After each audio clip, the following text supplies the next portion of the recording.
ಕುಣಿತ ಕನ್ನಡಿಗರಿಗೂ ನಮಸ್ಕಾರ. Welcome back to our channel. I hope ನೀವೆಲ್ಲರೂ ಚೆನ್ನಾಗಿದ್ದೀರಾ ಅಂತ ಹೇಳಿ. ನಾಗರ ಪಂಚಮಿ ದಿನ ಬೆಳಗ್ಗೆನೆ ಬೇಗ ಎದ್ಬಿಟ್ಟು ಫ್ರೆಶ್ ಅಪ್ ಆಗಿ ಇನ್ನು ಬ್ರೇಕ್ಫಾಸ್ಟ್ನೆಲ್ಲ ಪ್ರಿಪೇರ್ ಮಾಡಿ ಮನೇಲಿ ಪೂಜೆ ಮಾಡಿಬಿಟ್ಟು, ಬ್ರೇಕ್ಫಾಸ್ಟ್ ಏನೂ ತಿಂದಿದ್ದಿಲ್ಲ, ಫಸ್ಟು ಪೂಜೆ ಮಾಡಿಬಿಟ್ಟು ಬಂದು ಬ್ರೇಕ್ಫಾಸ್ಟ್ ಮಾಡೋಣ ಅಂತ ಹೇಳ್ಬಿಟ್ಟು ನಾನು ನಮ್ಮಮ್ಮ ನಮ್ಮಪ್ಪ ನನ್ನ ತಂಗಿ ಹೋದ್ರಿ. ಅಲ್ಲಂತೂ ತುಂಬಾ ಜನ ಇದ್ದರು ಅವತ್ತು. ನಮಗಿಂತ ಬೇಗನೂ ಬಂದು ಪೂಜೆ ಎಷ್ಟೊಂದು ಜನ ಮಾಡ್ಕೊಂಡು ಹೋಗಿದ್ರು. ಲಾಸ್ಟ್ ಇಯರು ಸ್ವಲ್ಪ ಬೇಗನೆ ಹೋಗಿ ಪೂಜೆ ಮಾಡಿದ್ರಿ, ಆಲ್ಮೋಸ್ಟ್ ಒಂದು 7:00 7:30 ಹಂಗೆ ಪೂಜೆ ಮಾಡಿದ್ರಿ. ಬಟ್ ಈ ಸತಿ ಸ್ವಲ್ಪ ಲೇಟ್ ಆಯಿತು, ಒಂದು 9:30 ಹೋಗಿ ಪೂಜೆ ಮಾಡಿದ್ದು. ನಾವು ಪೂಜೆ ಮಾಡಾದ್ಮೇಲೂ ತುಂಬ ಜನ ಬರ್ತಾಯಿದ್ರು. ಮುಂಚೆ ಎಲ್ಲ ನಮ್ಮಮ್ಮ ಸಂಜೆ ಮೇಲೆ ನನಗೆ ಕಾಲೇಜ್ ಮುಗಿದ್ಮೇಲೆ ನನ್ನ ತಂಗಿ ಸ್ಕೂಲ್ ಮುಗಿದ್ಮೇಲೆ ಮನೆಗೆ ಬಂದಾದಮೇಲೆ ನಾವು ಹೋಗ್ಬಿಟ್ಟು ಹಾಲು ಹಾಕ್ಕೊಂಡು ಬರ್ತಾಯಿದ್ರಿ. ಬಟ್ ಇವಾಗ ಆಫೀಸ್ಗೆ ಹೋಗೋದ್ರಿಂದ ಬೆಳಗ್ಗೆನೇ ಮುಗಿಸ್ಕೊಂಡು ಬಿಡ್ತೀರಿ, ನಾ ಸಂಜೆ ಬರೋಷ್ಟೊತ್ತು ಲೇಟ್ ಆಗುತ್ತೆ ಅಂತ ಹೇಳ್ಬಿಟ್ಟು. ಲಾಸ್ಟ್ ಇಯರು ನಾಗರ ಪಂಚಮಿಗೆ ನಾನು ಪೂಜೆ ಮಾಡಿದ್ದೆ, ಈ ಸತಿ ನನ್ನ ತಂಗಿನೇ ಪೂಜೆ ಮಾಡಿದ್ಲು. ನಿಜವಾಗ್ಲೂ ನನಗೆ ಗೊತ್ತಿದ್ದಿಲ್ಲ ಅವಳು ಕಂಪ್ಲೀಟಾಗಿ ಎಲ್ಲ ಕರೆಕ್ಟಾಗಿ ಪೂಜೆ ಮಾಡ್ತಾಳೆ ಅಂತ ಹೇಳ್ಬಿಟ್ಟು. ನಮ್ಮಮ್ಮ ಅವಳಿಗೆ ಏನೂ ಹೇಳ್ಕೊಟ್ಟಿಲ್ಲ, ಅವಳು ಜಸ್ಟ್ ಲಾಸ್ಟ್ ಇಯರು ಇಲ್ಲ ನಮ್ಮಮ್ಮ ಪೂಜೆ ಮಾಡೋವಾಗ ನೋಡ್ಕೊಂಡಿರೋದು. ಈ ಸತಿ ಅಂತೂ ಕರೆಕ್ಟಾಗಿ ಪೂಜೆ ಮಾಡಿದ್ಲು ಅವಳೇ. ನನ್ನ ತಂಗಿನ ಚಿಕ್ಕೋಳು ಅಂತ ಹೇಳ್ಬಿಟ್ಟು ಕೆಲವೊಂದು ವಿಷಯನ ಅವಳು ಸರಿಯಾಗಿ ಸ್ಟ್ಯಾಂಡ್ ತೊಗೊಳಲ್ಲ, ಇಲ್ಲ ಕೆಲಸನ ಸರಿಯಾಗಿ ಮಾಡಲ್ಲ ಅಂತ ನಾವು ಅಂದ್ಕೊಳ್ತೀರಿ. ಬಟ್ ಇಲ್ಲ, ಅವಳು ಚಿಕ್ಕೋಳಾದ್ರೂ ಏನೇ ಒಂದು ಡಿಸಿಷನ್ ಮೇಕಿಂಗಲ್ಲಾಗಿರಲಿ, ಇಲ್ಲ ಏನೇ ಒಂದು ಸಿಚುವೇಷನಲ್ಲಿ ತುಂಬ ಮೆಚೂರ್ಡಾಗಿ ಬಿಹೇವ್ ಮಾಡ್ತಾಳೆ. ಅದನ್ನು ನನಗೆ ಅದು ತುಂಬಾ ನೋಡಿದಾಗ ಖುಷಿ ಆಗುತ್ತೆ. ಬಿಕಾಸ್ ನಾನು ನನ್ನ ತಂಗಿ ಸ್ಕೂಲ್ಗೆ ಹೋಗ್ಬೇಕಾದ್ರೆ ತುಂಬಾ ತೀಟೆ ಅವಳು, ಒಂಥರ ಸ್ಟಬ್ಬನ್ ಹುಡುಗಿ ಥರ ಅವಳು. ತೀಟೆ, ಕಿತಾಪತಿ ಮಾಡೋದು, ಹಠ ಮಾಡೋದು ತುಂಬಾ ಮಾಡ್ತಾ ಇದ್ಲು. ಬಟ್ ಇವಾಗ ಬೆಳೀತಾ ಅವಳು ತುಂಬಾ ಚೇಂಜ್ ಆಗಿದ್ದಾಳೆ. ಹಠ ಮಾಡೋದು ಅಂದರೆ ಏನಾದ್ರು ತಿನ್ನೋದಕ್ಕೆ, ಇಲ್ಲ ಏನಾದರೂ ಅವಳು ಕೇಳಿದ್ನ ಈಸ್ಕೊಟ್ಟಿಲ್ಲ ಅಂದರೆ ಹಠ ಮಾಡೋಳು.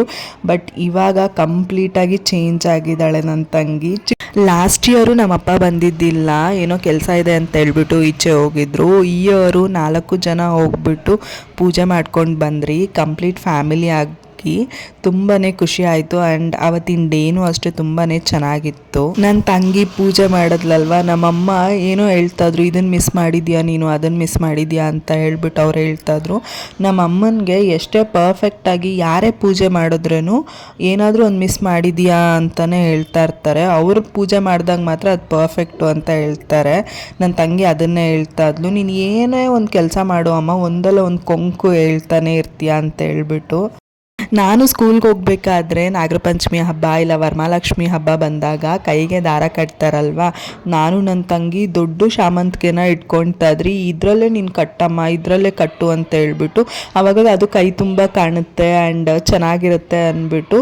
ಇನ್ ಕೇಸ್ ನನ್ನ ತಂಗಿಗೆ ಏನಾದ್ರು ನಮ್ಮಮ್ಮ ದೊಡ್ಡ ಹೂವದಲ್ಲಿ ಕಟ್ಟಿದ್ರೆ ನಾನು ಜಗಳ ಆಡ್ತಿದ್ದೆ, ಅವಳಿಗೆ ಮಾತ್ರ ಯಾಕೆ ಹಿಂಗೆ ಚೆನ್ನಾಗಿ ಕಟ್ಟಿದ್ಯಾ, ನನಗೆ ಮಾತ್ರ ಯಾಕೆ ಹಿಂಗೆ ಕಟ್ಟಿದ್ಯಾ ಅಂತ ಹೇಳ್ಬಿಟ್ಟು. ಈ ಕ್ಲಿಪ್ಪಿಂಗ್ನೆಲ್ಲ ನಮ್ಮ ಅಪ್ಪನೇ ಕ್ಯಾಪ್ಚರ್ ಮಾಡಿ ಕೊಟ್ಟಿದ್ದಾರೆ. ನಿಜವಾಗ್ಲೂ ನನಗೆ ಖುಷಿಯಾಗಿದ್ದೇನು ಅಂದರೆ, ಲಾಗ್ ಮಾಡೋದು ತುಂಬಾ ಖುಷಿ. ಬಟ್ ಈ ಥರ ಫ್ಯಾಮಿಲಿ ಜೊತೆ ದೇವಸ್ಥಾನಕ್ಕೆ ಹೋದಾಗ ಇಲ್ಲ ಈಚೆ ಹೋದಾಗ ಕೆಲವೊಂದು ಮೆಮೊರೀಸ್ ಎಲ್ಲ ತುಂಬಾ ಇಂಪಾರ್ಟೆಂಟ್ ಆಗಿರುತ್ತೆ. ಅದರಲ್ಲೂ ನಮ್ಮಪ್ಪ ವಿಡಿಯೋ ಮಾಡಿಕೊಟ್ಟಿದ್ದು ನನಗೆ ತುಂಬಾ ಖುಷಿ ಆಯಿತು. ನಾನು ಹೇಳಿಲ್ಲ ಅಂದ್ರೂ ಅವರೇ ಈ ಕ್ಲಿಪ್ಪಿಂಗ್ಸ್ನೆಲ್ಲ ಕ್ಯಾಪ್ಚರ್ ಮಾಡಿ ನನಗೆ ಕೊಟ್ಟರು. ಅವ್ರಿಗೆ ಬರುತ್ತೋ ಇಲ್ಲೋ ಗೊತ್ತಿಲ್ಲ, ಬಟ್ ನಾನು ಫೋನು ಕೊಟ್ಟಿದ ತಕ್ಷಣ ಅವ್ರು ಏನೂ ಹೇಳ್ತಾರೆ ಕರೆಕ್ಟಾಗಿ ಎಲ್ಲದನ್ನೂ ರೆಕಾರ್ಡ್ ಮಾಡಿ ಕೊಟ್ಟಿದ್ದಾರೆ ನಮ್ಮಪ್ಪ. ನಾನು ಕೆಲವೊಂದು ಸತಿ ಕ್ಲಿಪ್ಪಿಂಗ್ನ ರೆಕಾರ್ಡ್ ಮಾಡೋದು ಮರ್ತೋಗ್ಬಿಡ್ತೀನಿ. ಬಟ್ ನನ್ನ ಫ್ಯಾಮಿಲಿ ಆ ಥರ ಅಲ್ಲ. ನನ್ನ ತಂಗಿ ಆಗಿರಲಿ, ನಮ್ಮಮ್ಮ ಆಗಿರಲಿ, ನಮ್ಮಪ್ಪ ಆಗಿರಲಿ, ಎಲ್ಲೇ ಹೋದ್ರೂ ಹೇಳ್ತಾರೆ, ಒಂದು ವಿಡಿಯೋ ತಗೋ ಅಂತ ಹೇಳ್ಬಿಟ್ಟು. ನಿಜವಾಗ್ಲೂ ಈ ಥರ ಫ್ಯಾಮಿಲಿ ಸಪೋರ್ಟ್ ತುಂಬಾ ಇಂಪಾರ್ಟೆಂಟು. ಆ್ಯಂಡ್ ಇದನ್ನೆಲ್ಲ ನೋಡಿದಾಗ ನಂಗೆ ತುಂಬಾ ಖುಷಿ ಆಗುತ್ತೆ. ಇಂದಿನ ರಾತ್ರಿ ನಮ್ಮಮ್ಮ ಹೇಳ್ತಾಯಿದ್ರು, ನೀವು ಬೆಳಗ್ಗೆ ಬೇಗ ಎದ್ದೇಳಬೇಕು, ಬೇಗ ರೆಡಿ ಆಗಬೇಕು, ಮನೆಯಲ್ಲಿ ಪೂಜೆ ಎಲ್ಲ ಮಾಡಿಬಿಟ್ಟು ಹೋಗ್ಬಿಟ್ಟು ಹಾಲು ಹಾಕ್ಕೊಂಡು ಬರಬೇಕು ಅಂತ ಹೇಳ್ಬಿಟ್ಟು. ಸೊ ನಮ್ಮಮ್ಮನಿಗೆ ಹಬ್ಬ ಏನಾದರೂ ಬಂದರೆ ಬೇಗ ಎದ್ಬಿಟ್ಟು ಎಲ್ಲ ಕೆಲಸನೂ ಬೇಗ ಆಗಿಬಿಡ್ಬೇಕು, ಆವಾಗ ನಮ್ಮಮ್ಮನಿಗೆ ಸಮಾಧಾನ. ಬಟ್ ಈ ಸತಿ ಲೇಟ್ ಆದ್ರೂ ಎಲ್ಲ ಕರೆಕ್ಟಾಗಿ ಪೂಜೆ ಎಲ್ಲ ಮಾಡಿಕೊಂಡು ಮನೆಗೆ ಬಂದ್ರಿ.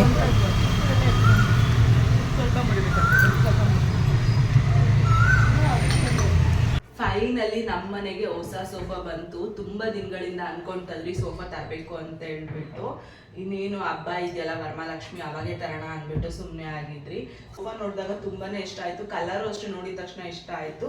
ಎಸ್ಪೆಷಲಿ ನಮ್ಮ ಅಮ್ಮನಿಗೆ ಈ ಕಲರ್ ಅಂದ್ರೆ ತುಂಬಾನೇ ಇಷ್ಟ. ಫಸ್ಟ್ ಒಂದು ಮೆರೂನ್ ಕಲರ್ ಏನೋ ನೋಡಿದ್ರೆ, ಆಮೇಲೆ ನಮ್ಮಮ್ಮ ಬೇಡ ಈ ಕಲರೇ ಇರ್ಲಿ ಅಂತ ಹೇಳಿದ್ರು. ಸೊ ಫೈನಲಿ ನಮ್ಮ ಮನೆಗೆ ಸೋಫಾ ಬಂತು. ಹಳೇದು ಒಂಥರ ಐರನ್ ಅಲ್ಲಮ್ಮ, ಅದು ಐರನ್ ತರ ಇತ್ತು, ಬಟ್ ಅದು ತುಂಬಾನೇ ವರ್ಷ ಆಗಿತ್ತು.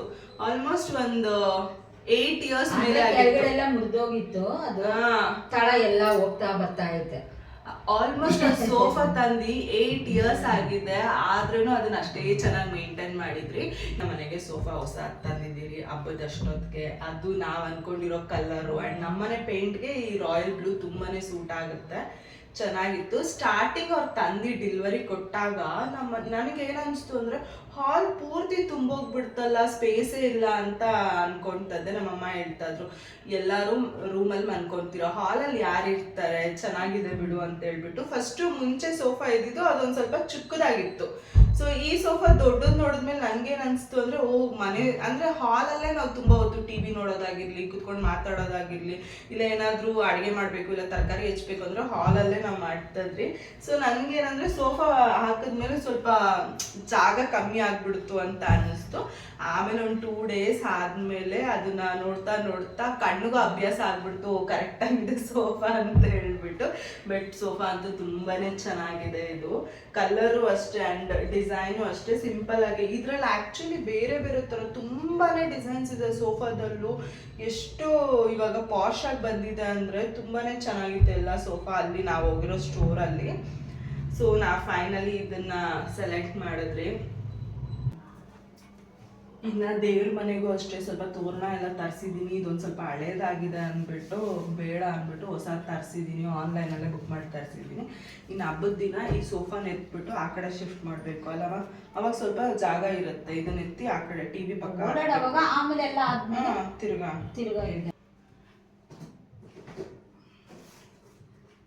ಇನ್ನು ದೇವ್ರ ಮನೆಯಲ್ಲೂ ಅಷ್ಟೇ ಸ್ವಲ್ಪ ಬ್ಯಾಕ್ ಗ್ರೌಂಡ್ ಡೆಕೋರೇಷನ್ ಮಾಡೋಣ ಅಂತ ಅನ್ಕೊಂಡಿದ್ದೀನಿ. ಸಿಂಪಲ್ ಆಗಿ ಮಾಡೋಣ ಅಂತ ಅನ್ಕೊಂಡಿದ್ದೀನಿ. ನೋಡೋಣ ಅದು ಹೇಗೆ ಬರುತ್ತೋ ಗೊತ್ತಿಲ್ಲ. ಆ್ಯಂಡ್ ದೇವ್ರನ್ನ ಕುಂದಿರ್ಸೋಕ್ಕೆ ಪೀಠನ ಆರ್ಡರ್ ಮಾಡಿದ್ದೆ, ಅದೂ ಬಂದಿತ್ತು. ನೆನೆ ನೋಡೇ ಇಲ್ಲ, ಹಂಗೆ ದೇವ್ರ ಮನೆಯಲ್ಲಿ ಇಟ್ಬಿಟ್ಟಿದ್ದೆ. ಸೊ ಇವಾಗ ಓಪನ್ ಮಾಡೋಣ. ನೋಡ್ಬೇಕು ತಾನೆ. ಈ ಕಿಟಕಿಯಿಂದ ಬಿಸಿಲಂತೂ ಡೈರೆಕ್ಟ್ ಆಗೇ ಬರ್ತಾ ಇರುತ್ತೆ. ಬೆಳಗ್ಗೆ ಹೊತ್ತು ತೆಗೆದ್ಬಿಟ್ರೆ ಸಾಕು, ತುಂಬಾನೇ ಬಿಸಿಲು ಬರ್ತಾ ಇರುತ್ತೆ. ಸೊ ಆರ್ಡರ್ ಮಾಡಿರೋದು ಹೇಗೆ ಬಂದಿದೆ ಅಂತ ನೋಡೋಣ. ಲಾಸ್ಟ್ ಟೈಮ್ ಪೀಠ ಏನು ಇಟ್ಟಿಲ್ಲ, ಅದಕ್ಕೆ ಚಿಕ್ಕದಾಗಿ ಕಾಣಿಸ್ತಾ ಇತ್ತು ಅಲ್ಲಮ್ಮ. ಈ ಸತಿ ಸ್ವಲ್ಪ ಹೈಟ್ ಇರಲಿ ಅಂದ್ಬಿಟ್ಟು ಪೀಠನ ತರಿಸಿದ್ದೆ.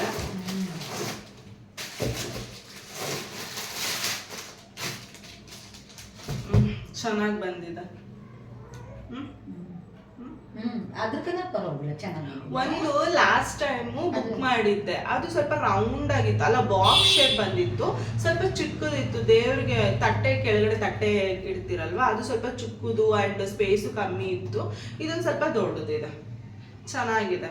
ಇವಾಗ ಸ್ವಲ್ಪ ದೇವ್ರು ಅಷ್ಟೇ ಹೈಟಾಗಿ ಕಾಣಿಸುತ್ತೆ. ಇನ್ನು ಇದ್ರ ಮೇಲೆ ತಟ್ಟೆ ಇಟ್ಟು ಬಿನ್ಗೆ ಚೊಂಬು, ಸೊ ಹೈಟಾಗಿ ಕಾಣಿಸುತ್ತೆ. ಚೆನ್ನಾಗಿದೆ ಅಂಡ್ ಡಿಸೈನು ಅಷ್ಟೇ ತುಂಬಾನೇ ಚೆನ್ನಾಗಿದೆ. ವೆಯ್ಟು ಇದೆ. ಇದೇನಿದು ಕಳಸನ? ಏನದು ಕಳಸ ಅಲ್ಲ, ಫ್ಲವರ್ ತರ. ಅದ್ರ ಕಳಸ ಬಂದಿದೆ ಚಿಕ್ಕ, ಅದಕ್ಕೆ ಚಿಕ್ಕ ಸೈಜ್. ಅದು ಚಿಕ್ಕದಿತ್ತು, ಅದು ಚೆನ್ನಾಗಿದೆ. ಡಿಸೈನು ಅಷ್ಟೇ ತುಂಬಾನೇ ಚೆನ್ನಾಗಿದೆ. ಹಿಂದಿನ ದಿನಾನೇ ಅದನ್ನೆಲ್ಲ ರೆಡಿ ಮಾಡ್ಕೊಳ್ಬೇಕು, ಅವಾಗೆ ಬೆಳಗ್ಗೆ ಟೈಮ್ ಆಗುತ್ತೆ. ಯಾಕಂದ್ರೆ ಈ ಸತಿ ಬೆಳಗ್ಗೆನೆ ಕುಂದರ್ಸ್ಬೇಕು ಅನ್ಕೊಂಡಿದ್ದೀರಿ. ನಾವು ಒಂದೇ ದಿನ ಕುಂದರ್ಸ್ಬಿಟ್ಟು ಎತ್ಬಿಡ್ತೀರಿ. ಸೊ ಬೆಳಗ್ಗೆನೆ ಕುಂದರ್ಸೋಣ ಅಂತ ಅನ್ಕೊಂಡಿದ್ದೀರಿ. ಸೊ ಇಲ್ಲಿ ಅಂದ್ರೆ ಗುರುವಾರ ನೈಟ್ ಎಲ್ಲದನ್ನು ರೆಡಿ ಮಾಡ್ಕೊಳ್ಬೇಕು. ಆವಾಗ ಬೆಳಗ್ಗೆ ಬೇಗ ಎದ್ಬಿಟ್ಟು ಫ್ರೆಶ್ ಅಪ್ ಆಗಿ ದೇವ್ರನ್ನ ಕುಂದರ್ಸಕ್ಕೆ ಸರಿ ಹೋಗುತ್ತೆ. ಇದನ್ನ ಹಾಗೆ ಅಲ್ಲೇ ಪ್ಯಾಕ್ ಮಾಡಿ ದೇವ್ರ ಮನೆಯಲ್ಲೇ ಇಡ್ತೀನಿ. ಚೆನ್ನಾಗಿದೆ ತಾನೇಮ್ಮ? ಚೆನ್ನಾಗೈತೆ. ಅದಕ್ಕೆ ಒಂಚೂರು ಕಳಿಸೋ ಚೆನ್ನಾಗಿ ಕಾಣೋದು. ಇದು ಆದ್ರೆ ತಟ್ಟೆ ಬಿಡಿಯಲ್ಲ ನಾವು ಕಾಣ್ತಾ ಇಲ್ಲ. ಇದು ಉದ್ದಕ್ಕೆ ಬರ, ಅದು ಚಿಕ್ಕ ಸೈಜು. ಇಷ್ಟು ಇರ್ಬೇಕಿಲ್ಲ. ಚೊಂಬು ಅಲ್ಲಾಡೋದು, ಅದು ಏನಾರ ಒಂಚೂರು ಹೆಚ್ಚು ಕಮ್ಮಿ ಆಯ್ತಾ ಮನಸ್ಸು ಇದಿರಲ್ಲ. ಅದಕ್ಕೆ ಬೇಡ ಬಿಡು, ಸ್ವಲ್ಪ ದೊಡ್ಡದಿದ್ರೆ ಚೆನ್ನಾಗಿದೆ.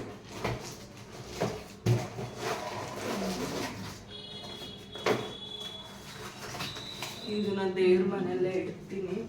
ಏನೇ ಸಾಮಾನು ತಗೊಂಬಂದು ಎಲ್ಲ ದೇವ್ರ ಮನೆಗೆ ಇಡು. ಅವ್ರ ದಿವಸ ಎತ್ತಕ್ಸೋದು, ಯಾಕಂದ್ರೆ ಅಲ್ಲಿ ಇಲ್ಲಿ ಯಾಕ ಇಡಬೇಕು. ಹೂವು ಇದಾಗಲಿ ಏನಾರ ತರಲಿ ಎಲ್ಲ ಅಲ್ಲಿ ಇಡು, ಆಮೇಲೆ ಎತ್ಕೊಳ್ಳೋಣ ದೇವ್ರ ಮನೆ.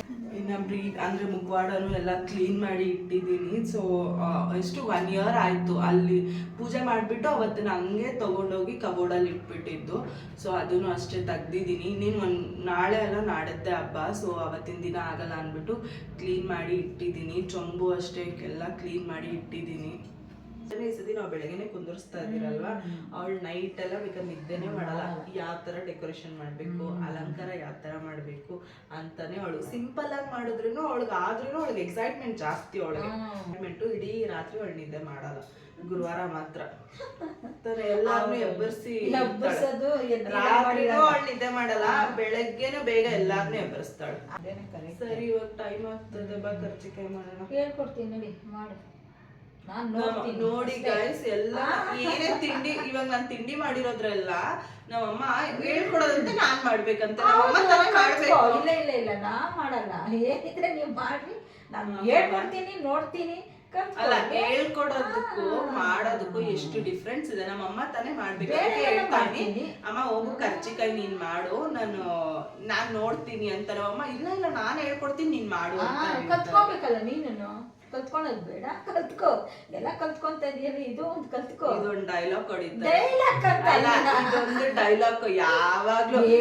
ಏನೇ ಮಾಡ್ಲಿ ನೀನ್ ಕಲಿಬೇಕು, ನೀನು ಕಲ್ತ್ಕೊಳ್ಬೇಕು, ನೀನು ನೆಕ್ಸ್ಟ್ ಮಾಡ್ಬೇಕು, ಮಾಡು ನೀನು, ನಾನು ಹೇಳ್ಕೊಡ್ತೀನಿ ಮಾಡು ಅಂತ ಹೇಳ್ತಾರೆ. ಮತ್ತಿನ್ನೇನು ಕಲಿಬೇಕು, ಮಾಡ್ಬೇಕು, ಮತ್ತಿನ್ನೇನು ಹೇಳಿ ನಾನು. ನೀನ್ ಇರೋವರೆಗೂ, ನಮ್ಮಮ್ಮ ಇರೋವರೆಗೂ ನಾನು ಮಾಡ್ಬೇಕು, ಏನು ಮಾಡ್ಬೇಕು, ನಮ್ಮಮ್ಮ ಮಾಡ್ಬೇಕು. ಅವಾಗಿಲ್ಲ, ಇವಾಗ ನನ್ಗೆ ಹೆಂಗ್ ಗೊತ್ತಾ, ನಾನು ನೋಡ್ತೀನಿ, ನಾನು ಇರೋವಾಗೆಲ್ಲ ಕಲ್ತಿದ್ದಾರೆ ನನ್ನ ಮಕ್ಳು. ಪರವಾಗಿಲ್ಲಪ್ಪ, ಎಲ್ಲ ನಿಭಾಯಿಸ್ತಾರೆ, ಎಲ್ಲ ಮಾಡ್ತಾರೆ, ಖುಷಿ ನನ್ಗಿರ್ತೈತೆ. ಕರ್ಜಿಕಾಯಿ ಮಾಡೋಣ. ಸರಿ ನಡಿ. ಟೇಸ್ಟ್ ಏನು ಮಾಡಿಲ್ಲ, ದೇವ್ರಿಗೆ ಫಸ್ಟ್ ಇಟ್ಬಿಟ್ಟು ಆಮೇಲೆ ತಿನ್ನೋಣ ಅಂತ ಹೇಳ್ಬಿಟ್ಟು ರವೆ ಉಂಡೆ ಮಾಡಿದ್ದೀನಿ. ನೆಕ್ಸ್ಟ್ ಇದು ನನ್ನ ಫೇವ್ರೆಟ್ಟು ಪುರಿ ಉಂಡೆ, ಇದನ್ನು ಮಾಡಿದ್ದೀನಿ. ನಾ ಕರ್ಜಿಕಾಯಿ ಚಕ್ಲಿ ಮಾಡಬೇಕು, ಇದಿಷ್ಟು ಮಾಡಿದ್ದೀನಿ. ಇವಾಗ ಕರ್ಜಿಕಾಯಿ ಮಾಡೋಕ್ಕೆ ಫಸ್ಟು ಮೈದಾನ ಹಾಕ್ತಾಯಿನಿ.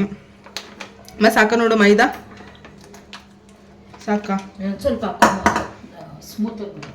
ಗೋಧಿ ಹಿಟ್ಟೇನು ಹಾಕಂಗಿಲ್ವಾ? ಗೋಧಿ ಹಿಟ್ಟು ಹಾಕೋ, 1 ಕಪ್ ಹಾಕ್ಬೇಕಾಯ್ತು ಗೋಧಿ ಹಿಟ್ಟನ್ನು. ಮೈದಾ ಹಾಕಿದ್ಮೇಲೆ ನೆಕ್ಸ್ಟು ಒಂದು ಅರ್ಧ ಕಪ್ ಆಗೋಷ್ಟು ಗೋಧಿ ಹಿಟ್ಟು, ಆಮೇಲೆ ನೀರು ಹಾಕೊಂಡು ಕಲ್ಸೋದ. ಆಮೇಲೆ ಎಣ್ಣೆ ನೀರು, ಚಪಾತಿ ತರ ಎಣ್ಣೆನಾ? ಗಟ್ಟಿ ಕಲ್ಸು, ನೀನು ಜಾಸ್ತಿ ನೀರು ಹಾಕ್ಬಿಡೋದ? ಹಾಕೊಂಡು ಕಲ್ಸ್ಕೊ, ಸ್ವಲ್ಪ ಜಾಸ್ತಿ ಇಟ್ಟಲ್ಲ. ಹೆಂಗಮ್ಮ ನೀನು ಕಣ್ಣಲ್ಲೇ ಮೆಜರ್ಮೆಂಟ್ ಗೊತ್ತಾಗ್ಬಿಡುತ್ತೆ ಎಲ್ಲ? ಮತ್ತೆ ಏನು, ಎಷ್ಟು ವರ್ಷ? 30 ವರ್ಷ ನಮ್ಮಮ್ಮ ಅಡುಗೆ ಮಾಡಿದ್ದಾರೆ. 30 ವರ್ಷ ಮಾಡಿರೋದು. 30 ವರ್ಷನಾ? ಅವಾಗ ಮದುವೆ ಆಗ ಮುಂಚೆ ಒಂದಷ್ಟ ಎಲ್ಲ ಒಟ್ಟು. ಇವಾಗ ನನಗೆ 28 ವರ್ಷನ ಮದುವೆ ಆಗಿ, ಅದ್ರ ಮುಂಚೆಯಿಂದಾನು ಮಾಡ್ತಾ ಇದೀರಲ್ಲ. ಸೊ 30 ವರ್ಷ ಮೇಲೆ ಆಗಿದೆ ನಮ್ಮ. ಏನೇನ ಆಗೈತೆ, 35 40 ಆಯ್ತೇನೋ ನಮ್ಮ ಅಡುಗೆ. ಯಾಕಂದ್ರೆ ನಾನು 13-14 ವರ್ಷದಿಂದ, ಅವಾಗಿಂದ 14 ವರ್ಷ ವಯಸ್ಸಲ್ಲಿಂದ ಸ್ಟಾರ್ಟ್ ಮಾಡಿ ಅಡುಗೆ ಮಾಡಕ್ಕೆ. ಹಾಕು, ನೀರು ಹಾಕಮ್ಮ. ಎಣ್ಣೆ ಹಾಕೋಬೇಕು, ಸಾಕು ನೀರು ಸಾಕು. ಸಾಕು ಏನಾರ. ಇನ್ನು ಪುಡಿ ಮಾಡೋದಕ್ಕೆ ಫಸ್ಟ್ 1 ಕಪ್ ಆಗಷ್ಟು ಕಡಲೆ ಬೀಜನ ಹಾಕ್ಕೊತಾ ಇದೀನಿ. ಲಾಸ್ಟ್ ಅಲ್ಲ, ಇದನ್ನ ತಕ್ಕೊಂಡ್ಮೇಲೆ ಕಡಲೆ ಪಪ್ಪ ಹಾಕ್ಬೇಕು ತಾನೆ? ಎಳ್ಳು ಐತೆ, ಎಳ್ಳು ಅಲ್ಲೇ ಇದೆ ಎಳ್ಳು. ಫ್ರೈ ಮಾಡಿರೋದನ್ನ ಇವಾಗ ಪ್ಲೇಟಿಗೆ ಹಾಕ್ಕೊಳ್ಳೋಣ. ಮಧ್ಯೆ ಹಾಕುವ, ಅದೊಂದು ಮಧ್ಯೆ ಕಡಲೆ ಪಪ್ಪ ಹಾಕಿದ್ದೆ ನನಗೆ. ಒಟ್ಟಿಗೆ ಹಾಕೋದು ಬೇಡ, ಎಲ್ಲ ಒಟ್ಟಿಗೆ ಆದ್ಮೇಲೆ ನೆಕ್ಸ್ಟ್ ಅದೇ ಕಪ್ಪಲ್ಲಿ ಕಡಲೆಪಪ್ಪು. ಬ್ಲಾಕ್ ಇರೋದೇನೈತೆ ಅಂದ್ರೆ ಇದಾಯ್ತಲ್ಲ. ಇವಾಗ ಬೆಲ್ಲ ಕುಟ್ಟಮ್ಮ. ಅದೇ ಬೆಲ್ಲ 3 ಪುಡಿ ಮಾಡ್ಕೊಂತಾ ಇರ್ತಾ. ಸ್ವಲ್ಪ ಆರದ್ ಬೇಡವಾ? ಯಾವ್ದು ಆರಿಲ್ಲ, ಕಡಲೆ ಬೀಜ ಸ್ವಲ್ಪ ಪುಡಿ ಇದು ಮಾಡ್ಕೊಂಡಿರ್ತೀನಿ. ಚಿಪ್ಪೆ ಬಿಡಿಸ್ಕೊಂತೀವಿ ಕಡಲೆ ಬೀಜ. ಕಡಲೆಪಪ್ಪು ಮತ್ತು ಎಳ್ಳನ್ನ ಪುಡಿ ಮಾಡ್ಕೊಂಡಿರೋದನ್ನ ಹಾಕ್ಕೊತಾ ಇದೀನಿ. ಆಮೇಲೆ ಕಡಲೆ ಬೀಜ ಹಾಕ್ಕೊತೀನಿ. ಕಡಲೆ ಬೀಜದ ಪುಡಿ, ಬೆಲ್ಲದ ಜೊತೆಗೆ ಏಲಕ್ಕಿ ಕಾಯಿನೂ ಸೇರಿಸ್ಕೊಂಡು ರುಬ್ಕೊತಾ ಇದೀನಿ. ಬೆಲ್ಲ ಮತ್ತು ಏಲಕ್ಕಿ ಕಾಯಿನ ಆ್ಯಡ್ ಮಾಡ್ಕೊತಾ ಇದೀನಿ. ಪೌಡರ್ನ ಚೆನ್ನಾಗಿ ಮಿಕ್ಸ್ ಮಾಡ್ಕೊಂಡಾದಮೇಲೆ ನಾನು ನಮ್ಮಮ್ಮ ಕರ್ಜಿಕಾಯಿ ಮಾಡೋಕ್ಕೆ ಕೂತ್ಕೊಂಡ್ರೆ ನನಗೆ ಲಟ್ಸಕ್ಕೆ ಬರಲ್ಲ ರೌಂಡಾಗಿ, ಅದಕ್ಕೆ ನಮ್ಮಮ್ಮನೇ ಲಟ್ಸ್ಕೊಟ್ರು. ಇನ್ನು ನಮ್ಮಮ್ಮ ಲಟ್ಸ್ಕೊಡ್ತಾಯಿದ್ರೆ ನಾನು ಪೌಡರ್ನ ಫಿಲ್ ಮಾಡಿಕೊಂಡು ಕರ್ಜಿಕಾಯಿನ ರೆಡಿ ಮಾಡಿಕೊಂಡೆ. ನಮ್ಮ ಮನೆಯಲ್ಲಿ ಕರ್ಜಿಕಾಯಿ ಶೇಪರ್ ಇತ್ತು, ಅದೆಲ್ಲ ಹಾಕ್ಬಿಟ್ಟಿದ್ದಾರೆ ಅಂತ ಗೊತ್ತಿಲ್ಲ, ಹುಡುಕಿದೆ ಶೇಪರೇ ಸಿಕ್ಕಿಲ್ಲ. ಅದಕ್ಕೆ ನಮ್ಮಮ್ಮ ಹೇಳಿದ್ರು ನಾನೇ ಕೈಯಲ್ಲಿ ಮಾಡ್ಕೊಡ್ತೀನಿ ಕೊಡು ಅಂತ ಹೇಳ್ಬಿಟ್ಟು ನಮ್ಮಮ್ಮ ಕೈಯಲ್ಲೇ ಸಖತ್ತಾಗಿ ಡಿಸೈನ್ ಮಾಡಿಕೊಟ್ರು. ಅದನ್ನು ಶೇಪರಲ್ಲಿ ಹೆಂಗೆ ಬರುತ್ತೋ ಅದೇ ಥರ ಬಂದಿತ್ತು. ಜಾಸ್ತಿ ಕಾದ್ರೂ ಸೀಟ್ ಬಿಡ್ತೈತೆ, ಒಳಗೆ ಬೇಯಲ್ಲ. 3 ಮುರಿ ಇದ್ರೆ 3 ಮುರಿ ಹಾಕಿ ಕೈ ಮಾತ್ರ 4 ಹಾಕ್ತೀನಿ.